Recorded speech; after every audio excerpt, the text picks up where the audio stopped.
Welcome to MyRate, a website where users can find their media, rate media, review media, and select media. And our team members are myself, Elise Fasulik, Justin Springborn, Nicholas Gonzalez, and Rosemary Yu. And to introduce our contributions, I primarily worked on backend and search functionality, and Justin. My main contributions were everything you are going to see on the landing page. So all of the book data, all of the movie data, and all of the TV show data, all of the trending data. My name is Nicholas. I was responsible for the backend stuff and then the My Stats page. I am Rosemary, and I was responsible for the front end with Justin, and I mainly worked on collections. The purpose of our website is to provide users a website where they can find new media, rate and review, and track that media that they discover and consume, as well as view data about their media consumption. And now to go a little more in depth about who our users are there anybody who wants to find new media, consume media, if they like reading books, watching movies, watching TV shows? That's basically the general population, but to more specify, it's people who want to organize and actually keep track of the media they consume. So clearly what they want is to find media, organize that media, rate and review it, and then discover more media. And then to kind of give an example of a user and how they might use our MyRate is they might need to discover a new form of media through our trending pages or landing pages that are updated weekly. So they go to our homepage and they see, oh, all of this is trending. So once they found that media, they might want to do more. They might want to add it to a collection or rate it or view data about the media they consume. So they would go over to a feature Justin added for their logins. They can create an account and then they can add a collection. And with this collection, they will be able to actually organize the media they consume.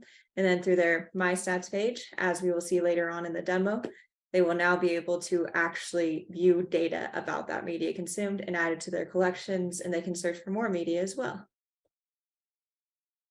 So for the typical run-of-the-mill accountless user who just wants to come and browse the site, they're met with all of the trending data that we were talking about. So under the book section, it's all going to be the most up-to-date New York Times bestsellers. So you can browse by best-selling collection, and then within that collection, you can scroll through the list items here, click on any of the best-selling books in the list, and be taken to the secondary page for that product.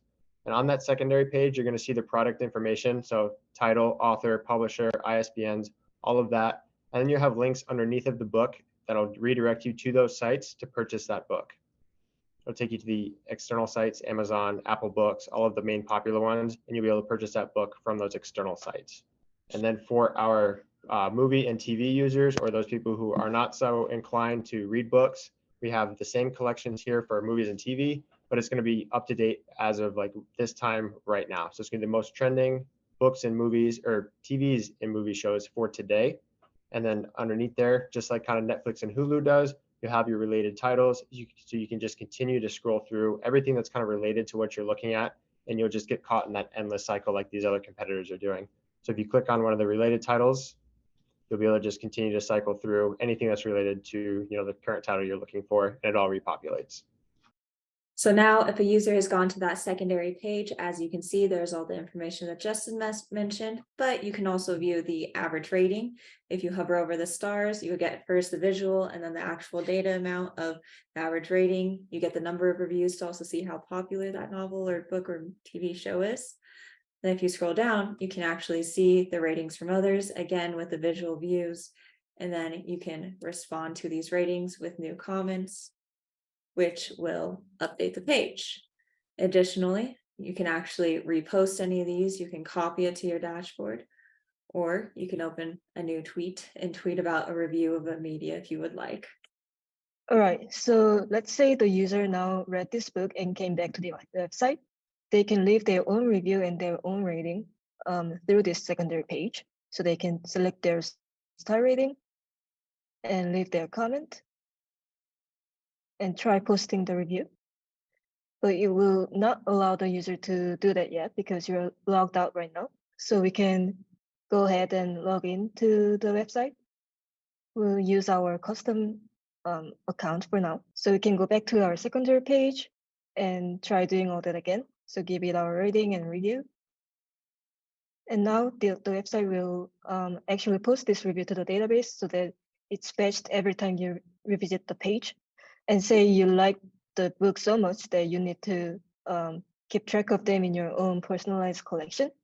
This user doesn't have any collections yet, so let's try going to the collections tab, and the user can add a collection by pressing the button, and it can be customized with its own title and description. We have our collection now, so we are ready to add our book to the collection. So let's try adding it again. And when we go back to the tab, collections tab, we can now see that the book has been added to our favorites collection. And by clicking on it, we can revisit the secondary page. And we are seeing the star rating and the review comment that we just left. And then as an additional feature to what Rosemary was discussing, when a reader has completed reading a book or somebody has finished watching a movie or TV show, they can actually update it with a completion date. Let's say they finish reading this book today, they hit save new date. This will update with that date and their previous completion dates. With it, they can remove if they added one they didn't mean to add, but they can add multiple, which will then influence their My Stats. So as you can see here on the My Stats page, this is where users can track their media consumption as they use our application. Essentially allows you to view data for all the types of media that you've been watching. So that includes books, movies, and TV shows. It shows you overall counts, how long you've been consuming that media in different amounts of times. That way users can kind of see if it's like, oh, I've been, watching a lot of media, or I've been watching a little bit of media.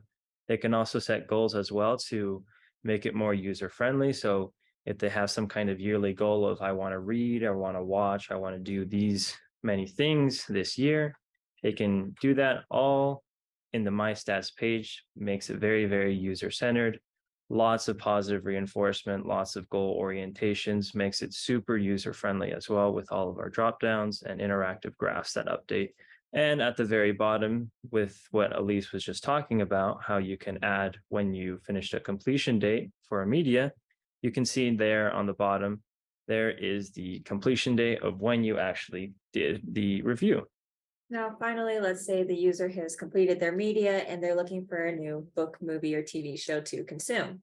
They can either go back to our landing page and they can go back to trending, or if they have a specific one in mind, let's say Harry Potter, they can select it from this list of dropdowns, or they can search and go to a secondary search page if they don't see it in the initial search view.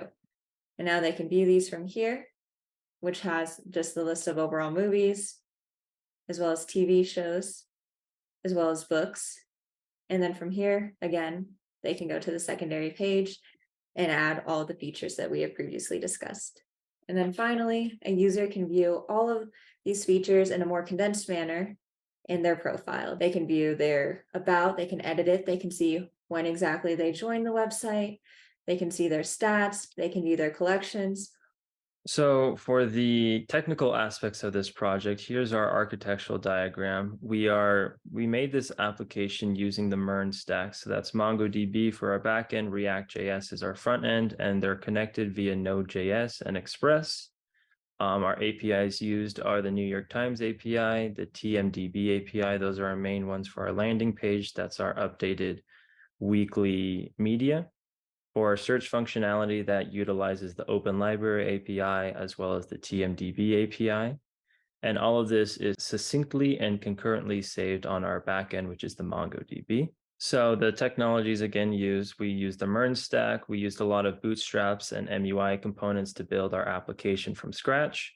And all of this was updated and done in weekly sprints using GitLab and the agile software development process. The main APIs that we used were the New York Times API, the TMDB API, as well as the Open Library API.